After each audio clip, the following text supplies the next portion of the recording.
So David Morrell had a great fight last night, and he beat the guy Senna in 2 rounds. But it's time to talk about a proper fight with the WBA champ at 168 pounds, and Billy is it. I'm sorry. He is it. He's the guy that's supposed to be fighting next. I believe, is ranked number one under the WBA, so I believe it should be as mandatory. But even if he wasn't, I think this man is next in line.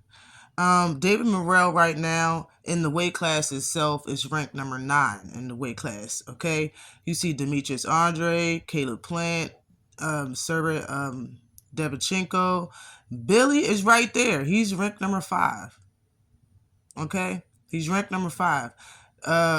The person ranked number 1, Canelo's not fighting nobody. David Benavidez, don't want to fight him. Number 3 is going to fight number 4. So number 5, and Mbilli, or however you pronounce his name, he is next. He's a great fighter. And there's some things that I'm going to say. I'm going to go by his specs, but there's some things I want to say about the division at 168 as a whole. Okay, so Christian is ranked number 6 in the WBO. He's ranked number 3 in the IBF. And he's ranked number 1 in the WBC and number 1 in the WBA, right up under Morrell. Okay, his record is 25-0 with 21 knockouts. He's fought for 115 rounds total as a professional. His knockout percentage is 84%. He's been pro for 7 years. He's 28 years old. He's 5'8.5" with a 72-inch reach, fighting out of France. Okay, he's coming off of a KO victory, I believe, versus Damon Nicholson. And he's only beaten one undefeated fighter in his whole career. I believe it was back in 2018.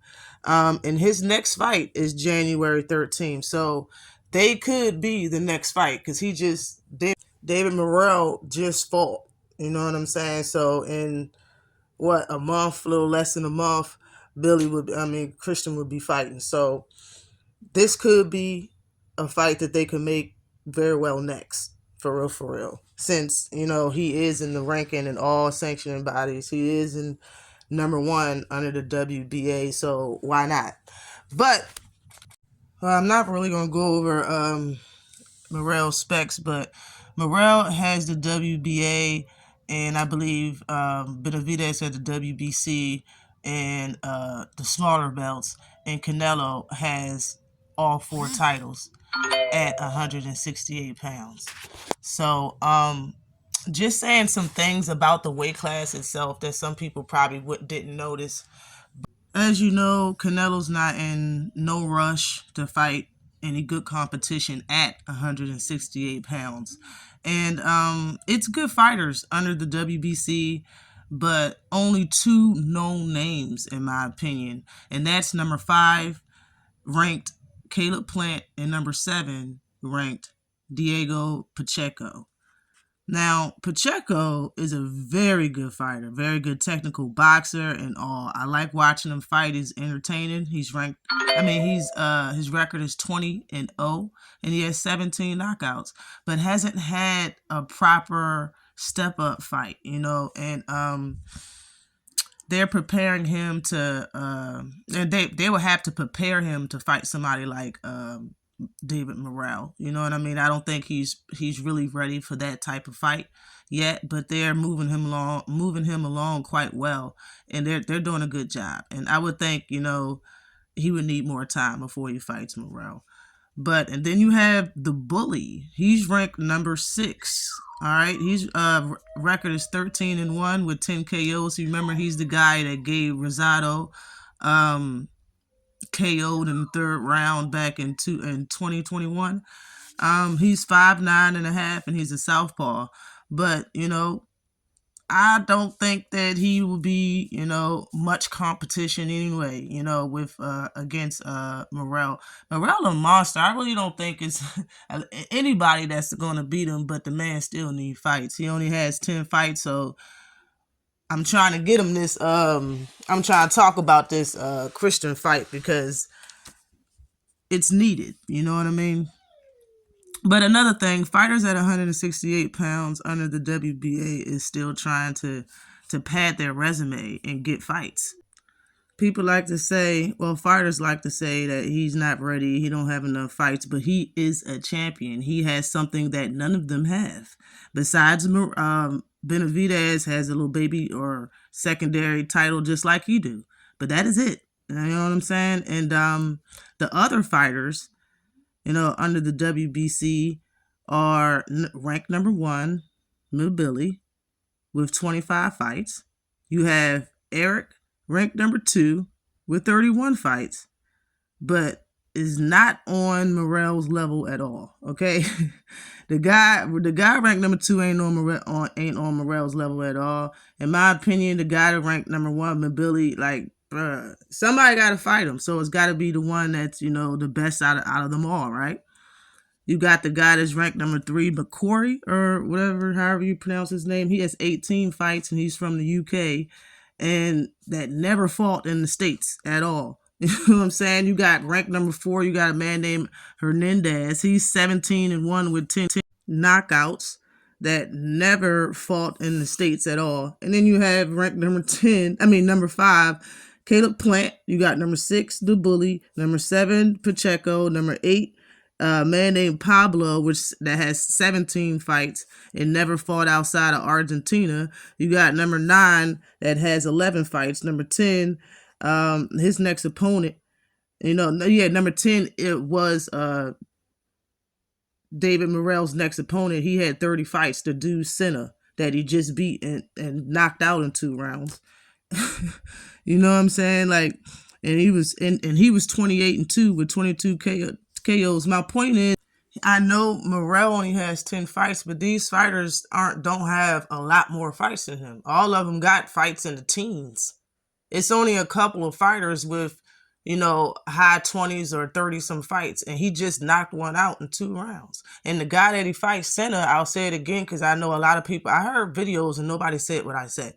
So Senna, the guy that he just beat, he had an actual body and killed a man from fighting in 2020. His name was Rod King.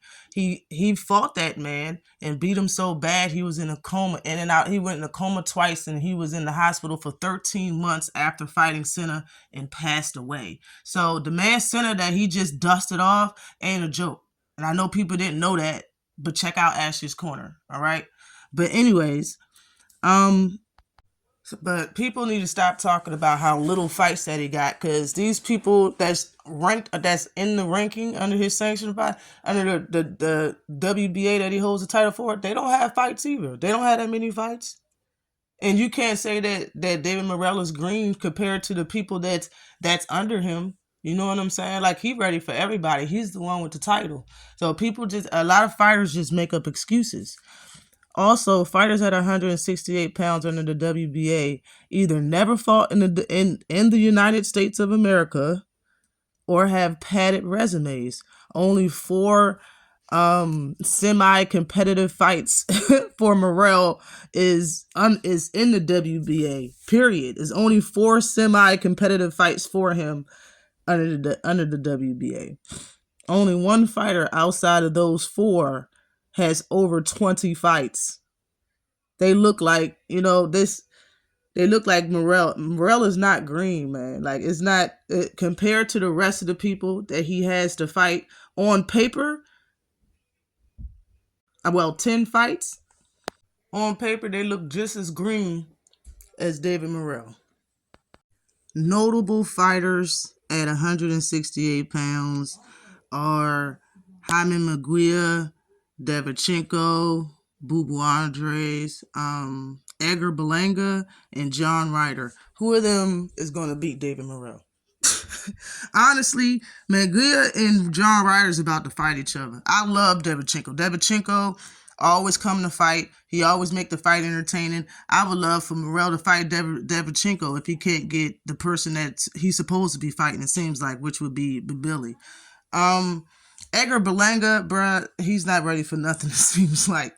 Bubu just got his loss handed to him by David Benavidez. So on to the next. You know what I'm saying? David Morrell beat 3 undefeated fighters already, and he only has, well, now 10 fights.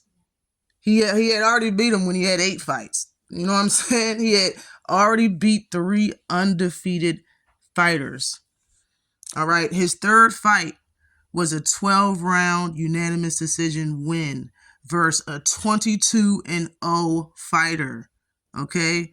Which is the only fighter that went the distance when facing David Morrell. Okay?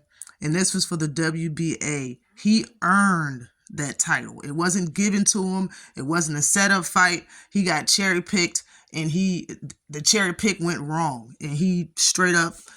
It was a great fight. He embarrassed him, in my opinion. The fight went, I believe, all 12 rounds, and he earned that WBA title. Okay, his fifth fight was against a 12-0 fighter where he KO'd him in 1 round. His eighth fight was a person. Well, yeah, his eighth fight, he KO'd Adios in the 12th round, and he was 16-0, and the man almost died. For real, he was in a coma, I believe, for 3 months.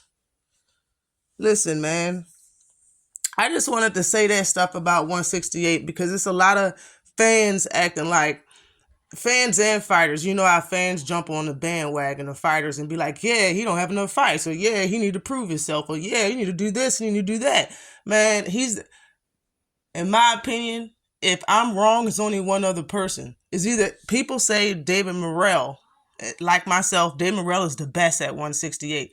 Other people say it's David Benavidez. I've been wanting the battle of the Davids. David Sr.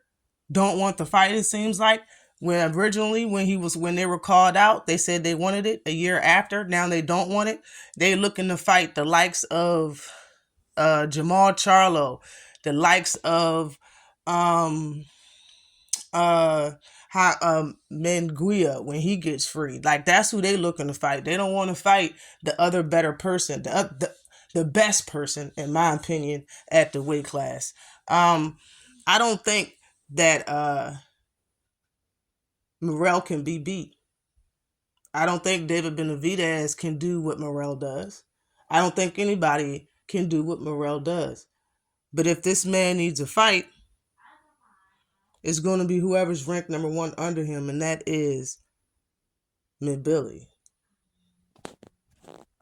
Now, if I could talk about the fight, if it was to happen, of course I got my guy Morrell.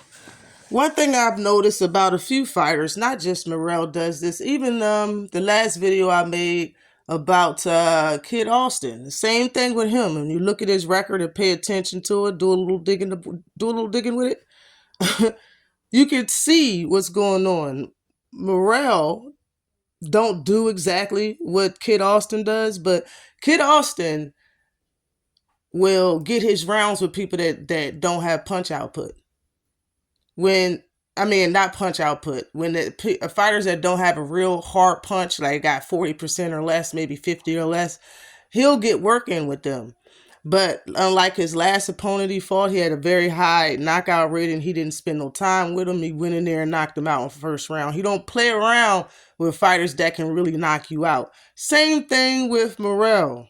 Morrell actually is just that skillful of a fighter, in my opinion. Like, he has fun. You could tell he's having fun in there. You know what I'm saying? Even though his punches have mean intention, he's having fun in there. He likes what he's doing. He likes his job. You know what I'm saying? He likes the sport. But David Morrell, when he went in there against that killer Senna, he didn't play with him. He didn't want to feel his punch. He didn't want to go a couple rounds. He don't want to he don't want to do none of that. He went in there and got the job done. He was careful, and he just hit him with the best punches he had to get him out of there. I believe this is the same type of thing.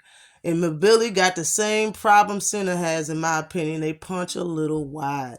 Mbilli loves hooks. His hooks are nasty, and he loves them. He throw them a lot. But the problem is that they're hooks. They're not straight punches. I got Mbilli getting knocked out in 4. Always like and subscribe to the channel. This is Ash's Corner. Peace.